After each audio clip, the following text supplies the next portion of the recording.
Hello tout le monde! Alors aujourd'hui on se retrouve pour 3 nouvelles recettes. Donc là j'avais fait du poulet que j'avais découpé en morceaux et j'avais ajouté de la sauce soja sucrée et de la salée.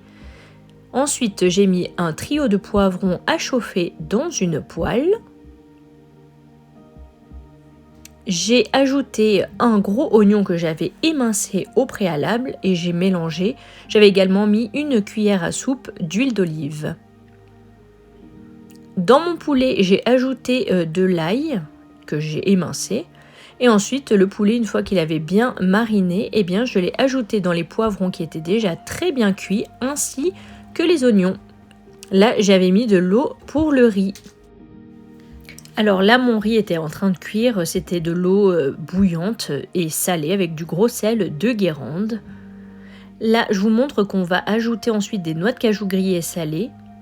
Et là, c'est le résultat du plat et franchement, c'était vraiment très très bon.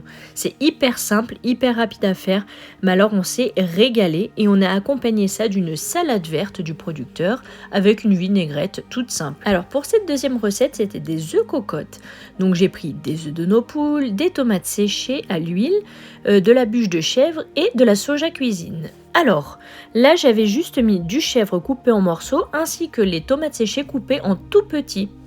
J'ai ajouté mes œufs par-dessus et ensuite j'ai mis un petit peu de crème soja ainsi que du 5B et du sel par-dessus.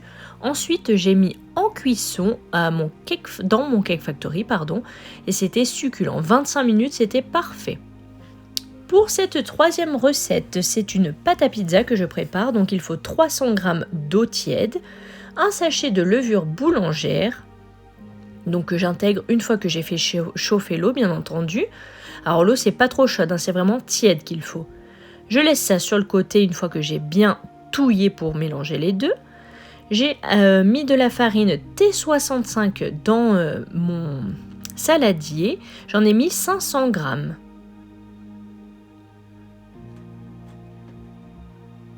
Ensuite, j'ai ajouté de l'huile d'olive, environ l'équivalent de 2 cuillères à soupe. Moi, j'ai fait à l'œil.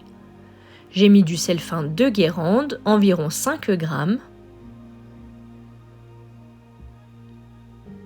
Et pour donner plus de goût à ma pâte, j'ai mis du romarin que j'avais fait sécher, qui vient de notre jardin. Voilà, je l'ai coupé en petits morceaux pour pas que ce soit trop gros en bouche, et ça assaisonne la pâte.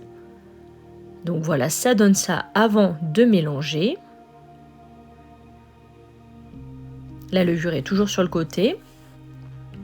Donc là, pour l'instant, je mélange sans ajouter la levure.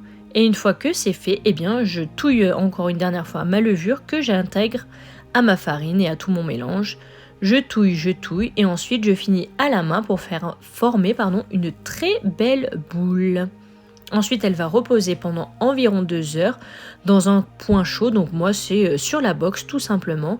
Et c'est impeccable. Là, c'est avant qu'elle ait poussé. Et là, on découvre 2 heures après. Et oui, la pâte a très très bien levé.